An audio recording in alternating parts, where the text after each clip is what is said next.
Yeah, so Nurture the Creative Mind is dope, period. I'm joking. I am a Utah Ogden transplant. I actually grew up and was born and raised in Rochester, New York. Ultimately, what made me stay here, Ogden kind of draws you in. The people, the community feel of Ogden. I started an organization, Nurture the Creative Mind, and it was fertile ground for an organization like ours. So Nurture the Creative Mind is a nonprofit organization that seeks to empower young people, help them establish self-value using the vehicle of creativity. The age group that we work with is typically 10 to 18 years old, and the mediums that we choose as the vehicle to connect with young people and help them establish their self-worth is video, music, painting, photography, and a plethora of other things. So Nurture the Creative Mind has been established for about 11 years. 6 of those years we've been in Ogden. And a rough estimate of how many young people we've impacted is about 15,000. Not one student has ever paid for any of the programs that they participate in. Nurture the Creative Mind has a few different revenue streams. One is grants and another is through events. We also manage the Ogden Arts Festival. Our heaviest revenue stream by far is the private donations that we get through the community support. Yeah, I definitely consider Nurture the Creative Mind my purpose, and there was a moment for me when I realized that it was. That moment came about after working with a group of young ladies at Solstice Treatment Center and conducting workshops on self-expression through poetry.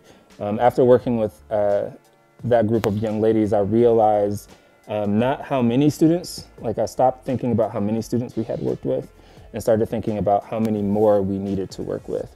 And so at that point, I started to pursue it full time. One of our freshest and coolest projects right now is a studio project where we are teaching kids recording, studio recording, but we're also giving them professional photo shoots and a professional video to go with that studio recording. So we're teaching young people how to market themselves as a professional recording artist. I love that project. Another project is the Street Piano Project. I think that's our most visible project. You know, I'm not necessarily sure exactly what the future looks like. I just know that it looks beautiful. You know, I think that for me, still untamed means still unfinished. And what that means to me is that there's still possibilities. I love the idea of something being like wet clay on the wheel, you know. It can still be molded and my hands can be on it, you know. And so untamed to me means possibilities. You know, there is nothing more beautiful to me than to have the opportunity to help young people see themselves. For the first one, we'd like you, for this first listen, you have to close your eyes and just listen. Okay? Okay. You too. It's a really beautiful thing to be there in that moment when they like see themselves for the first time, you know, and they realize that they are valuable, and they begin to like believe in themselves.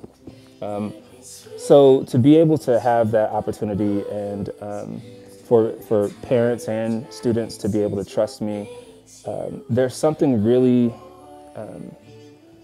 there's something nurturing about that. It's almost like I get to, in some ways, I get to nurture myself while nurturing them, you know. And so it's just a really great opportunity. I look at it as a blessing, to be honest with you, that I get to be able to do this as a living.